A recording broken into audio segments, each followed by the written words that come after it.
how are people able to hook up in a pandemic? To hook up, you got to kiss, you got to have sex, you got to have a lot of things. And how are these people, not only women, how are couples or new people finding people and doing said things in a pandemic? You know, and how do you, I hope you're not sleeping around, but how do you go from one person to another person in a pandemic and then that don't work, then you dating somebody else? How does dating work in a pandemic, child? Let me tell you how it should work.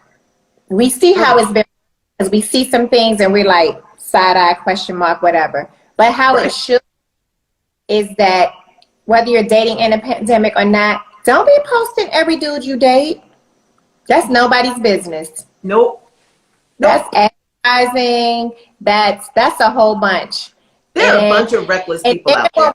Questions, because the motherfucking relationship is over and you don't want to answer the questions. Don't be mad at us because you brought us into your shit. And I got questions. Like when people be 1 minute all booed up and I've been following you and I'm kind of feeling like I'm invested in your shit, and then the fuck that shit is over, but you ain't said nothing, and 2 weeks later or 3 weeks later or 5 months later you with somebody else. Bitch, I'm invested, okay? I need to know. I need details, okay? I got questions. You didn't even. What happened? I know. It wasn't, and it's not, you know, for some people, there's no introduction. It's just, this is it. This is us. Yeah, y'all booed up. How are y'all booed up? And then some of y'all been booed up with quite a few people in the pandemic. So our question is, look, to each his own, nobody's judgmental here, but how does that shit work? Right. Because if you're supposed to be like 6 feet away with a mask on, how you kissing? Y'all booed up, y'all hugged up, that means y'all fucking. Like, how'd y'all go from this to this in a pandemic? Like, how did y'all meet? Questions, yeah. And then get mad when you ask the question.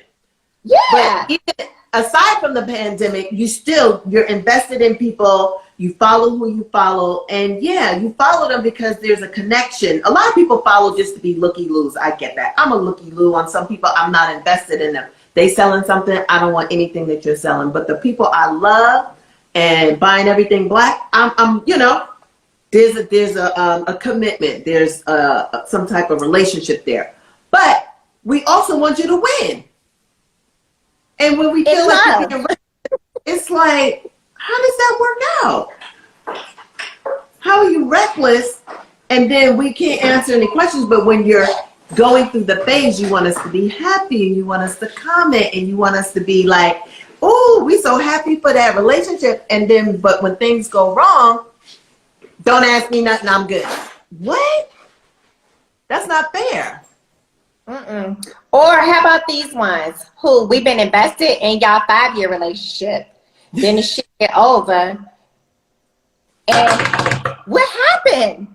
Nobody wants to fucking talk about it, and then you just stop showing your personal life altogether. Those are my people, because you shouldn't have been doing that shit. Look, I'm sorry. I guess to me, because shit is so kind of crazy, Netflix and chill and all this crazy shit, that nobody has a real title. We just kicking it. Stop putting your business on the gram or on Facebook and my boo this week and then my girl. Look, boy, it's too much.